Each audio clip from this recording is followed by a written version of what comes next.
Hello everybody, welcome to Swayam IS. So this video will be about the last minute tips that would prepare you mentally and exam wise also as to how you should deal these last 5 days, right? So it's only 5 days left are left for the prelims examination this year, and what exactly you should do, what exactly you should do, how you should cope up with the stress, इन सभी चीजों के बारे में आज हम लोग इस video में बात करेंगे। ठीक है, तो let's begin.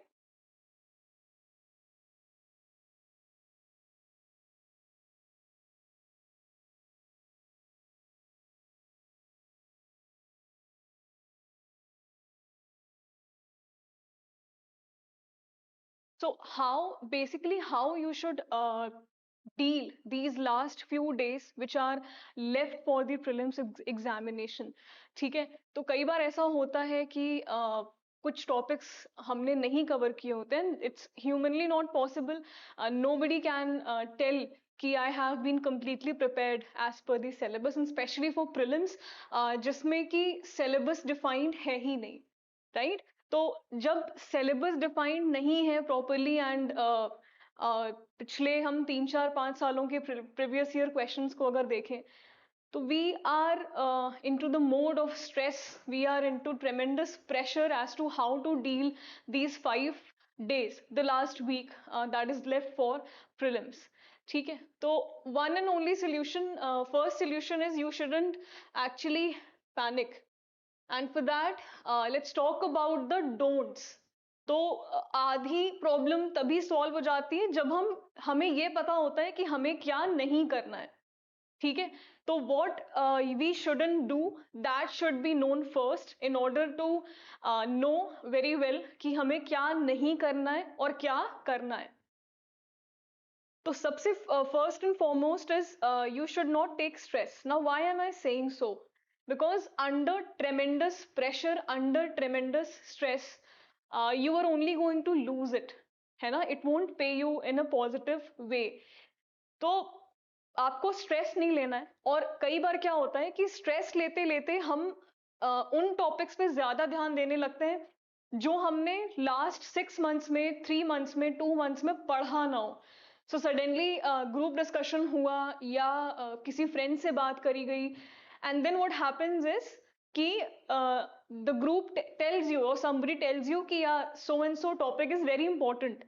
Now because just because you have not read that topic, आप अब स्ट्रेस में आ जाओगे कि नहीं यार, I should have a look on that topic.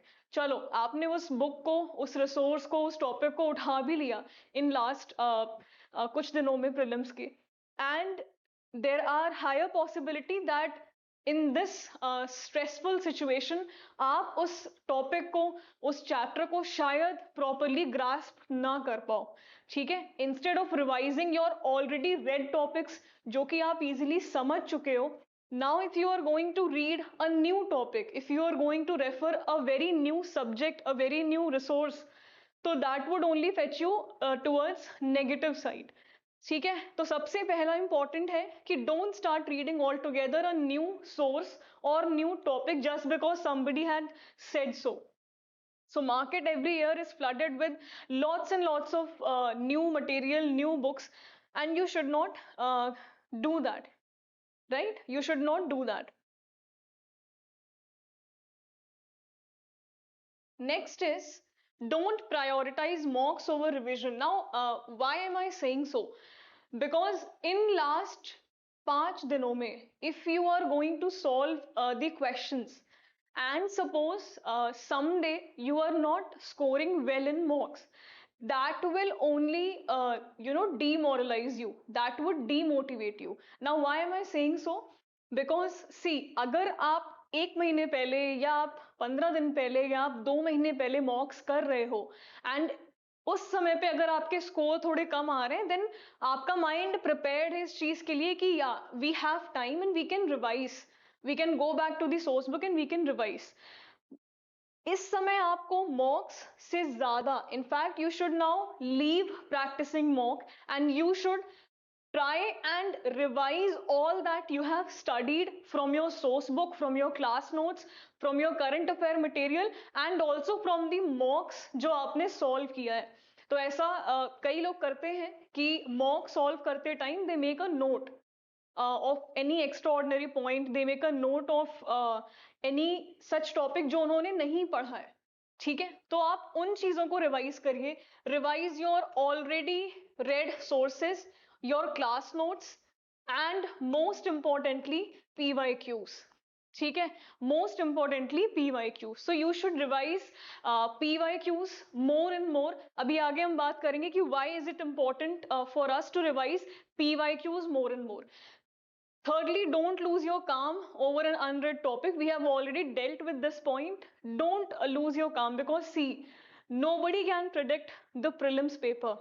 ठीक है, as it is, nobody can 100% predict the prelims paper. So someday if somebody is telling you that XYZ topic is important and you should cover this topic, it would be disaster to invest your last few days or few minutes in that topic जिसको आपने पढ़ा ही नहीं है. Right? So don't lose your calm over such topic. In fact, जो आपने पढ़ा है, जो आपने समझा है, revise those topics well. And lastly, very important point is don't compromise your sleeping pattern now.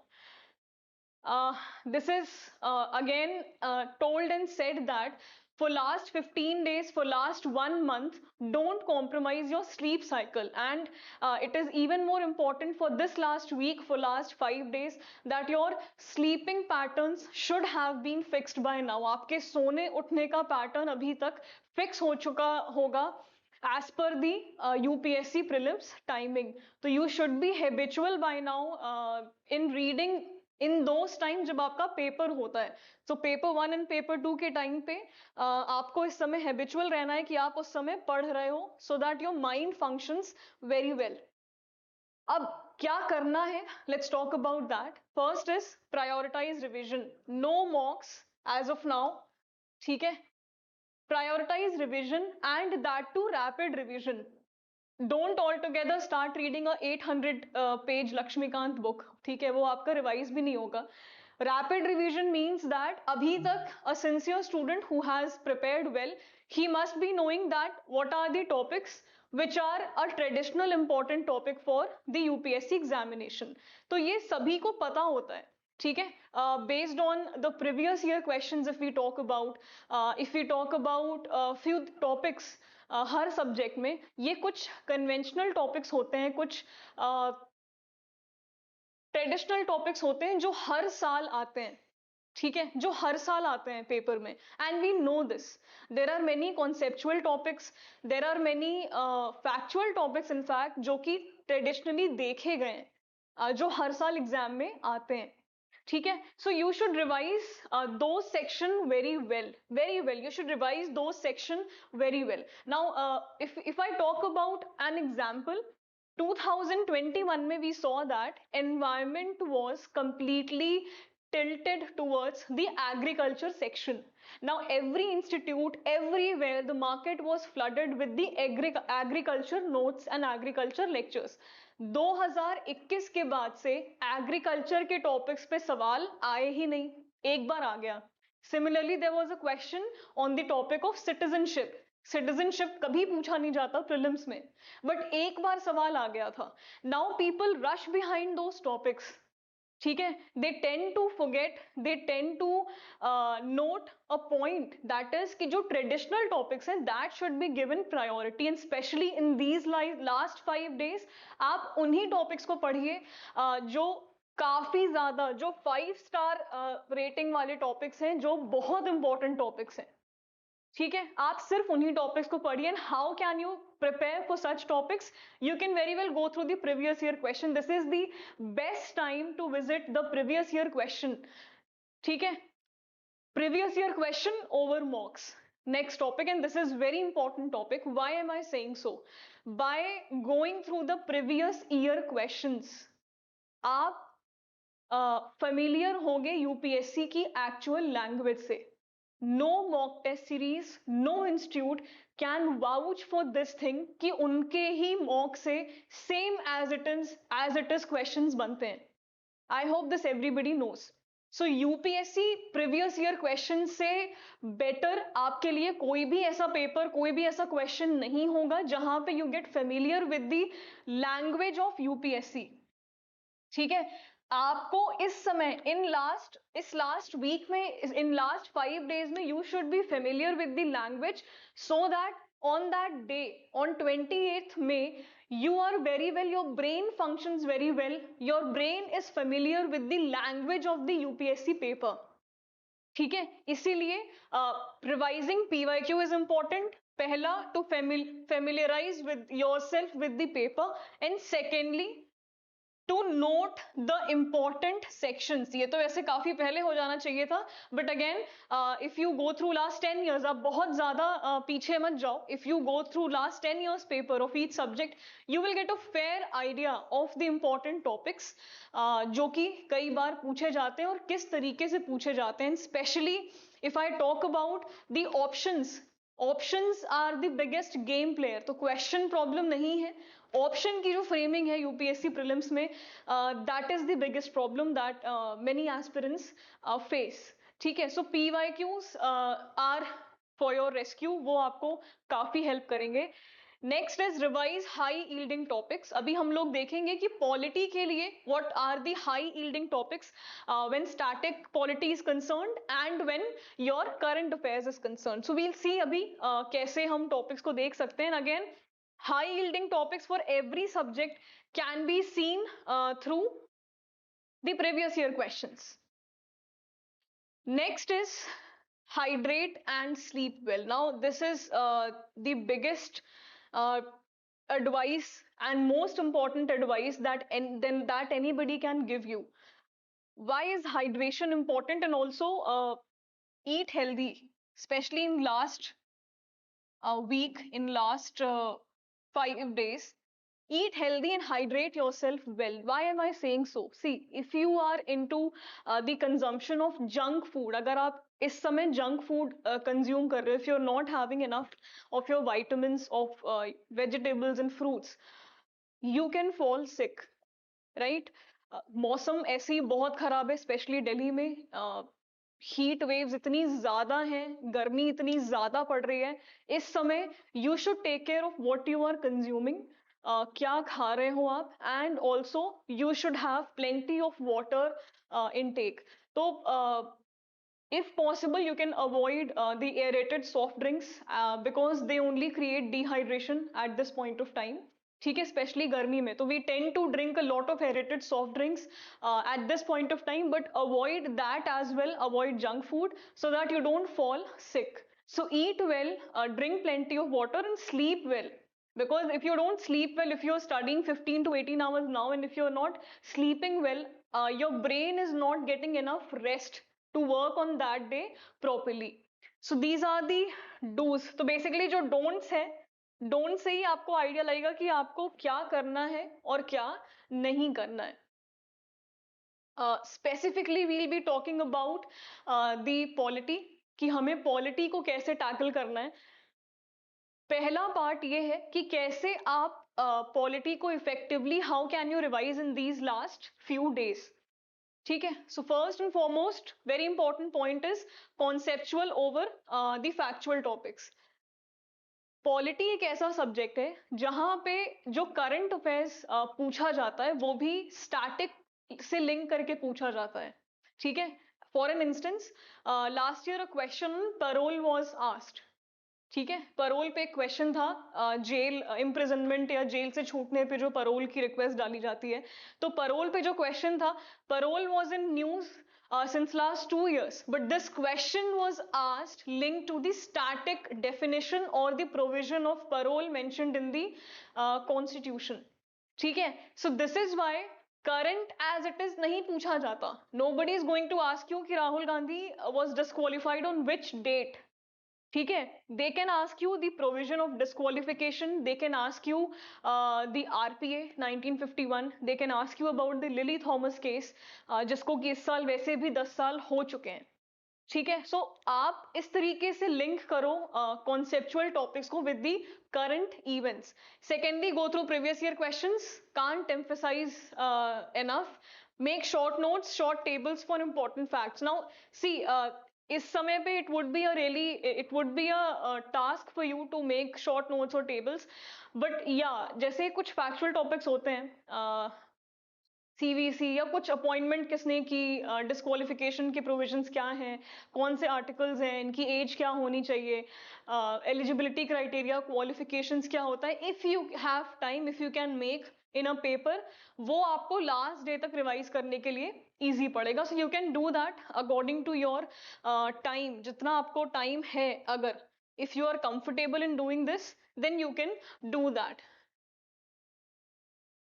चलिए, next is we'll be talking about the important topics segment wise. तो पॉलिटी के जो इम्पॉर्टेंट टॉपिक्स हैं, that I will be talking about. So first is, हर segment में अगर लक्ष्मीकांत की बात करें तो हर सेगमेंट में जो इम्पोर्टेंट टॉपिक्स हैं which shouldn't be ignored now, you should focus on those topics rather than on the conventional topics जो कि mentioned हैं आपके लक्ष्मीकांत में. तो first is historical background, 1 to 2 questions is expected every year. ठीक है, मेकिंग ऑफ कॉन्स्टिट्यूशन देख सकते हो आप. What is important is salient features of the Indian constitution, very important topic, conceptual topic है और एक सवाल हर साल आता ही है. Basic structure of the constitution, इसमें बेसिक स्ट्रक्चर डॉक्ट्रीन जो है वो करंट में भी रहा है. So this topic is important for this year. Then preamble, again एक क्वेश्चन, मिनिमम एक क्वेश्चन हर साल आता ही है. Amendment of the constitution, again 368 and all current affairs में रहा ही है. So you should pay attention to this topic as well. Then union and its territory as such उतना इंपॉर्टेंट नहीं है, you can anyway see this. Next is fundamental rights, conceptual 1 to 2 questions every year, important है. Fundamental duties पे भी एक सवाल हर बार आ ही जाता है एंड डीपीएसपीज पे भी सवाल आता ही है. And also I am not sure whether this is the right time to tell you this, but UPSC is moving beyond Laxmikanth. ठीक है, ये कई लोगों ने नोटिस किया है कि UPSC is very well moving beyond the Laxmikanth and it is asking the basic concepts जो कि हमारे एनसीईआरटीज में या जो कन्वेंशनल बुक्स होती हैं पॉलिटिकल साइंस की, specially NCERT class 11th NCERT, वहां से सवाल एज इट इज उठ के आ रहे हैं. ठीक है, तो it's okay if you have not read NCERT very well, but या these topics are important and should not be missed at any case, in any case. ठीक है, तो पहले सेगमेंट से हो गए हमारे ये टॉपिक्स. नेक्स्ट सेगमेंट में यूनियन गवर्नमेंट है, जहां पे यूनियन गवर्नमेंट में everything is important, every topic is important. President आता ही है हर साल, vice president, prime minister is very important. We'll see few questions अभी कुछ इन्हीं टॉपिक्स के ऊपर. Then council of ministers very important, parliament is important जहां पे डिस्क्वालिफिकेशन करंट अफेयर्स में रहा है, that is important. Emergency is also important. So union government को तो छोड़ना भी नहीं चाहिए. It is a very Koring area and very you know in the exams area. ये हर बार पूछा जाता है, हर बार इनमें से टॉपिक्स आते हैं. देन स्टेट गवर्नमेंट में एक ही टॉपिक है governor, which is most important. बाकी सारे भी आप देख लेना, but governor is the most important topic जो इन लास्ट डेज में you should not miss eight any case. ठीक है, नेक्स्ट जुडिशरी. जुडिशरी से भी 2 से 3 सवाल आते ही आते हैं. If I talk about Supreme Court, if I talk about High Court, so especially Supreme Court से, and these last 2-3 years have been a remarkable year in the section of judiciary. इतने judgments, इतने cases हुए हैं, तो Supreme Court is very important. Then your High Court and subordinate courts. So majorly आपको Supreme Court revise करना ही है. Local government में पंचायती राज is important, इसको भी आप एक बार देख लेना, प्रोविजंस और articles. And then the constitutional and non constitutional bodies. I was talking about this section only. You can make tables as to the appointment, the disqualification, as,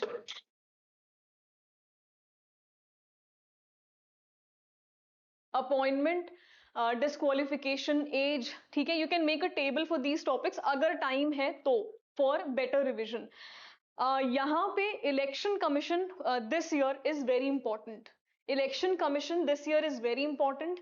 National party status or panel for application of election commission, appointment of election commission, sorry. So panel for appointment of election commission, ये एक topic है which is very important this year current affairs point of view से. Otherwise also election commission is a topic which is a very high yielding topic, questions हर साल आते ही हैं. Then AGI, again a question, again a topic जहाँ से सवाल पूछे जाते हैं. बाकी UPSC, state public service commission, AGI is important.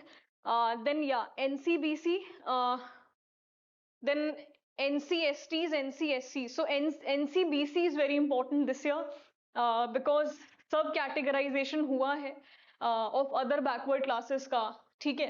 तो this topic is also important. Basically all in all in topics में जो constitutional and non constitutional bodies के topic हैं, यहाँ पे majorly आपको factual nature के questions मिलेंगे, but you can't leave these questions, है ना. तो you can't mark these questions wrong or you can't leave these questions. Then system of government very important, ये पूरा segment बहुत important है.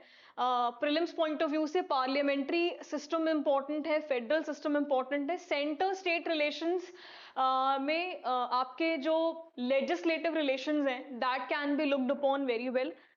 Otherwise these two are majorly mains point of view से important होते हैं, ठीक है. If you have not seen these topics yet, अब मत देखना इन टॉपिक्स को, और अगर देखा है तो देन ऊपर ऊपर से रिवाइज करके you can move ahead.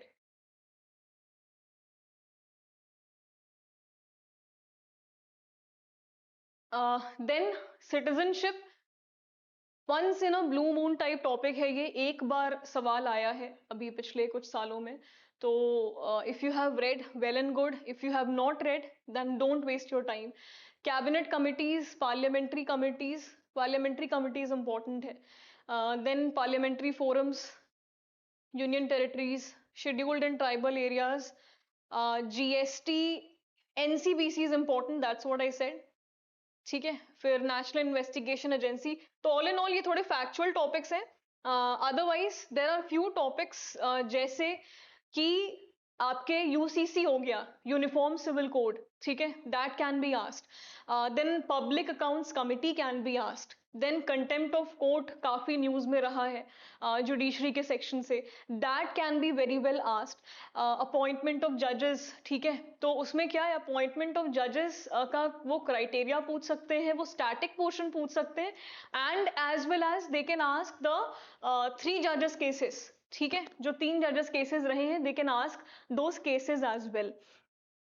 Mediation bill था 2021 में, that can be ask. Anti defection law schedule 10 is very important for this year.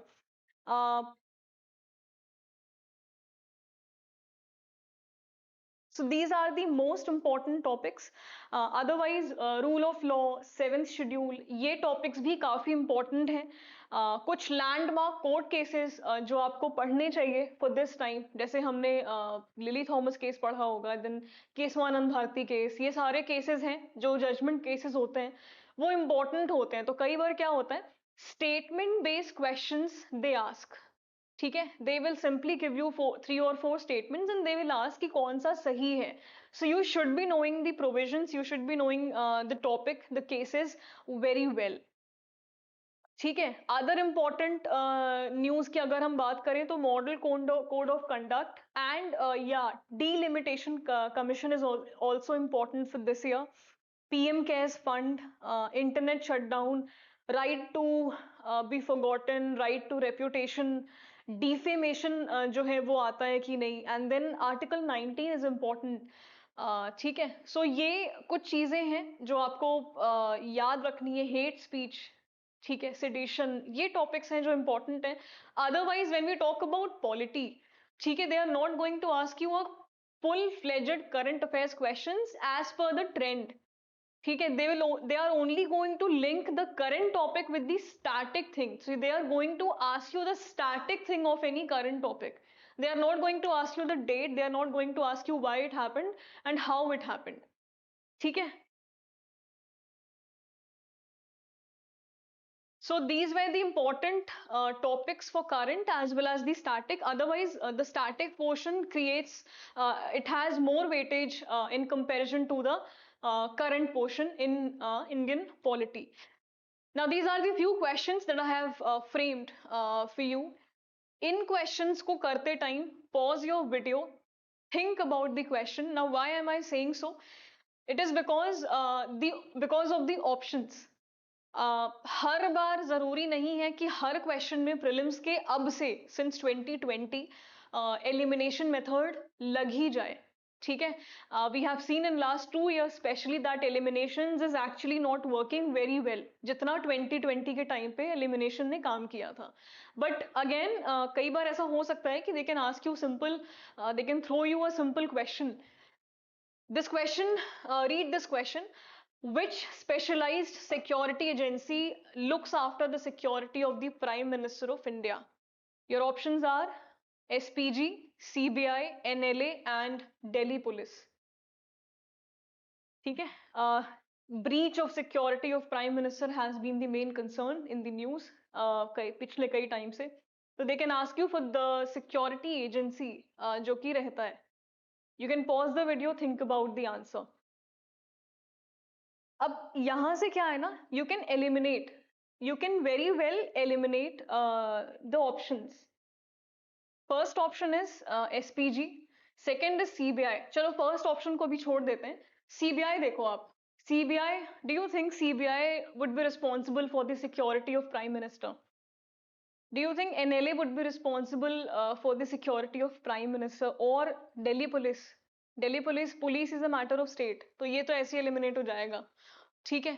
CBI won't be there. We have heard in news many a times that SPG has been granted to so and so minister, to so and so politician, ठीक है. तो this can be a clear cut intelligent guess, क्योंकि हमने कई बार देखा है अगर हमें क्लियरली पता नहीं है. So SPG here is important agency that deals with the security of prime minister as well as his family members, ठीक है. तो एसपीजी की सिक्योरिटी प्राइम मिनिस्टर को दी जाती है. This is one of the question जहां पे you can clearly intelligently eliminate other options. Next question is which of the following best describes the role of Prime Minister? Read the options. First option says keystone of the cabinet arc. Second option says leader of the opposition. Third option says presiding officer of the Lok Sabha. This is written wrong.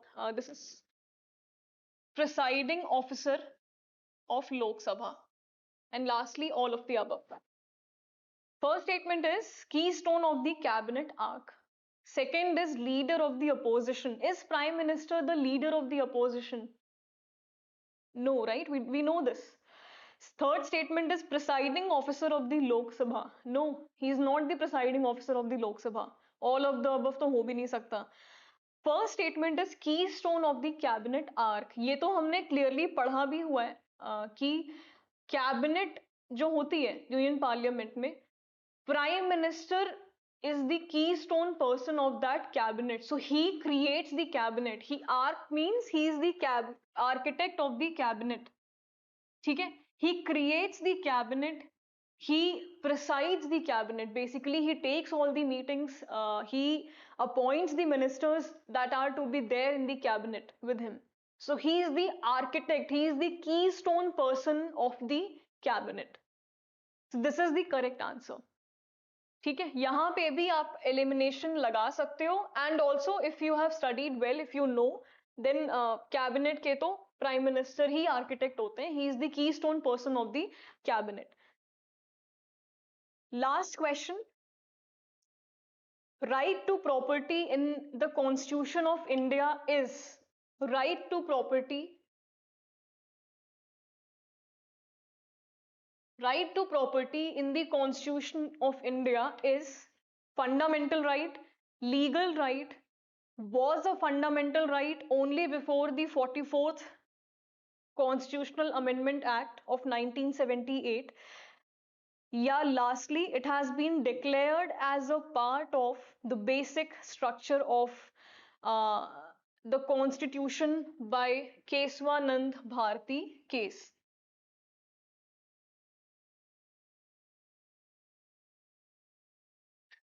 Is it a legal right? Is it a fundamental right? Was it a fundamental right and that has been eliminated? And yeah, lastly, इसको basic structure का रखा गया है. Two options are correct in this question. See, first option says fundamental right and third option says it was a fundamental right. It means कि इन दोनों में से एक ही स्टेटमेंट सही होगा. ठीक है, पहला स्टेटमेंट कह रहा है कि it is a fundamental right and third option is saying it was a fundamental right, which means that if we go purely by elimination. Otherwise सबको पता है कि right to property, it has been in news also. तो right to property कौन सा right है, we know this. या तो ए सही होगा या तो सी सही होगा and we know that it is no more a fundamental right. ठीक है, ये सही हो गया, A is wrong. Read statement number D. It says that it has been declared as a part of basic structure of the constitution. अगर ऐसा होता तो हमें पता होता. ठीक है, अगर ऐसा होता तो हमने पढ़ा होता कि बेसिक स्ट्रक्चर का पार्ट है right to property. Basic structure का पार्ट अगर राइट टू प्रॉपर्टी होता तो बाकी जो करंट में इवेंट्स चल रहे हैं आपके राइट टू प्रॉपर्टी को लेके, about the daughters, about the females having the property rights, this should also have been clearly stated कि ये बेसिक स्ट्रक्चर डॉक्ट्रीन के अंदर में आता है. तो this statement again is wrong.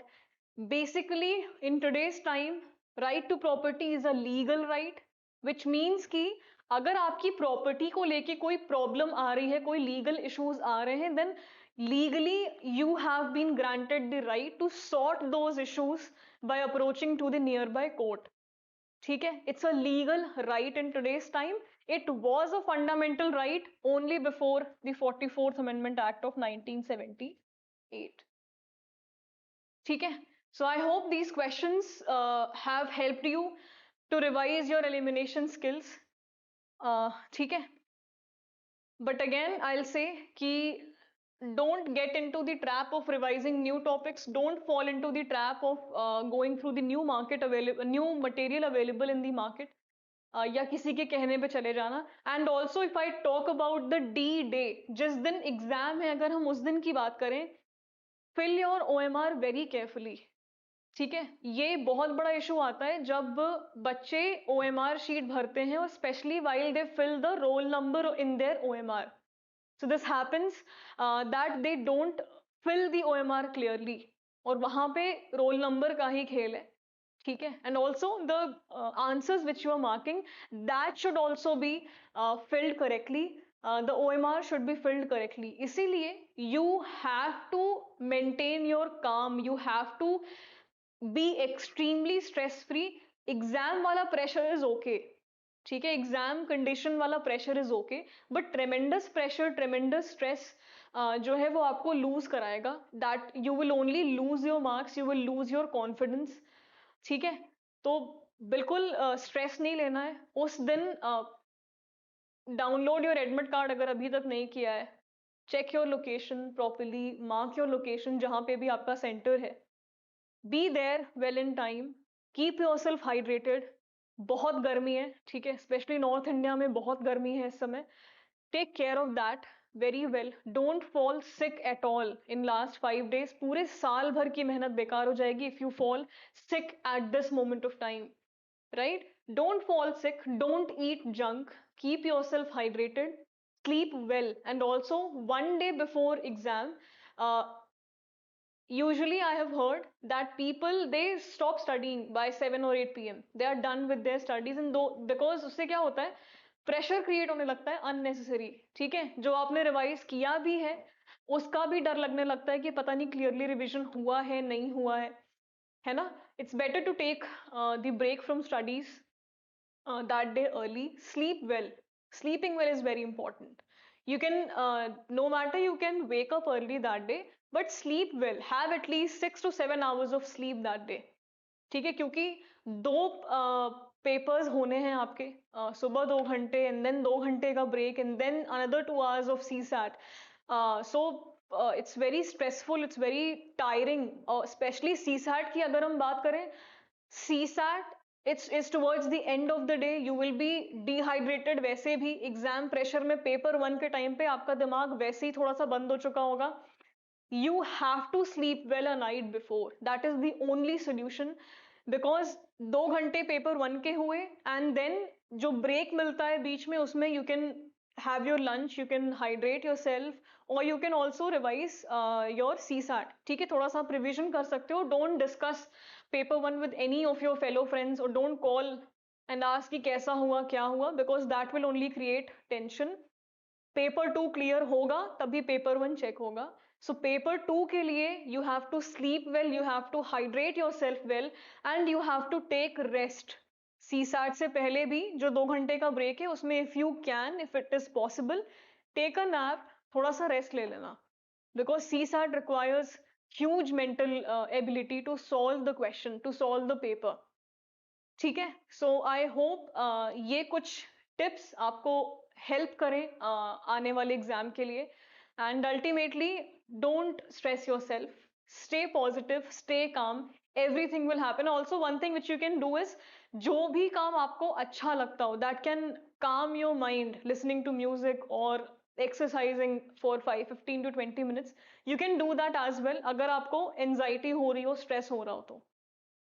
ठीक है, so I hope these tips are of some use to you people, and stay positive, stay calm, do well, prepare well, and attempt well. Right? So thank you, and we'll meet in the next video soon.